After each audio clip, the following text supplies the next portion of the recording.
And more now from our Leadership Perspectives interview with John Mason, the president of the board for OLLI, the Osher Lifelong Learning Institute at UAH. Here's John on how and why he became interested in OLLI. I belonged to another organization for a long time, and when I retired, one of my friends there kept saying, "You need to come to this OLLI thing." And I didn't have the slightest idea what that was. And of course, he had been here then for like 15 years, so had never heard of it. But finally, he talked me into going. And so I took a couple of classes, and like most beginners, I would go in, take a class, enjoy it, and go home. Well, after a while, somebody asked me to join in, to be what we call a facilitator, which is basically just a helper in the classroom.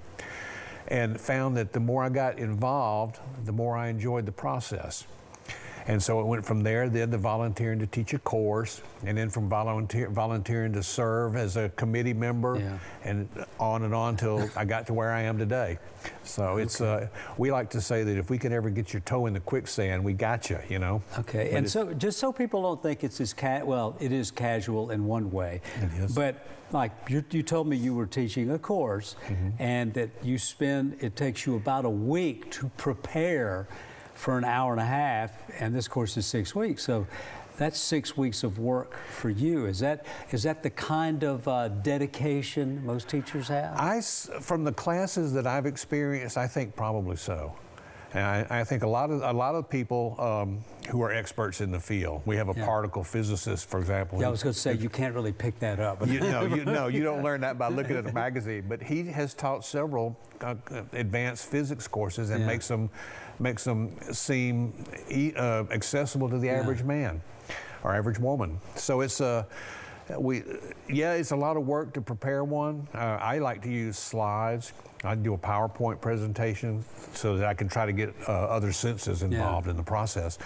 And a lot of people do that. Some just lecture, and some use handouts. So it's a broad spectrum of media applications that we have available. So my sense of it is, well, you're always looking for students, but you're always looking for teachers too. Always, always.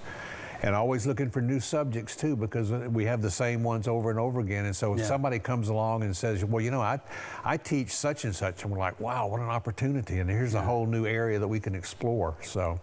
Okay, I kind of think you're pretty enthusiastic about it, considering you've kind of progressed up the scale to being chairman of the board. But what is the feedback from students? What do you hear from? I have a friend who's actually taking a course. He's taken a couple of courses. She loves it.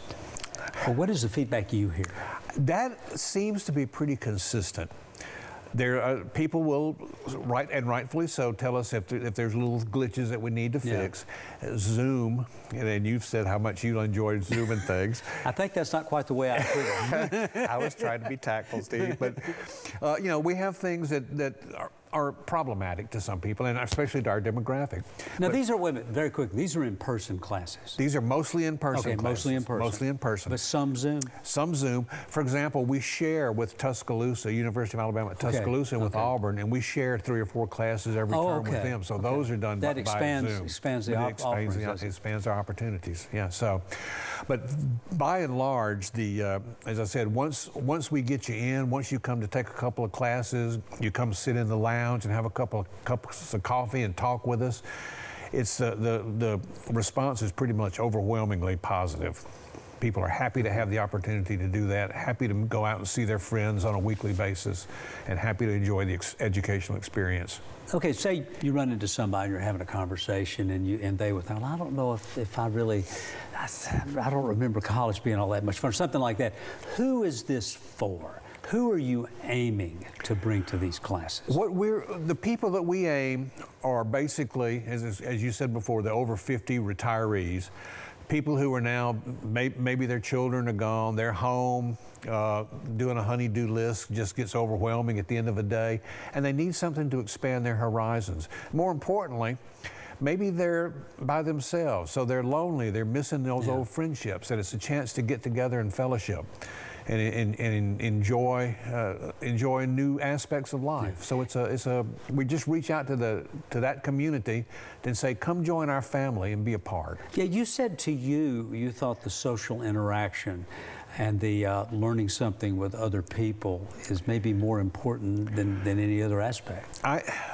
One of the first things I came into when I started, we have a lounge where there's coffee going all the time. And always in the morning, there would be a group of 3 or 4 people sitting around drinking coffee, half an hour, 45 minutes before classes started, just talking. And I got involved, started talking to them. Those groups grew. And I've come to realize over time that may be the most important thing we have to offer the Huntsville and Madison County community, North Alabama community. So somebody, very quickly, somebody from Guntersville could do this if they wanted to. Absolutely. Okay. We like to say that we want to be the preeminent lifelong learning organization for North Alabama, Southern Tennessee. So if you're anywhere and you can hear us, you're more than welcome.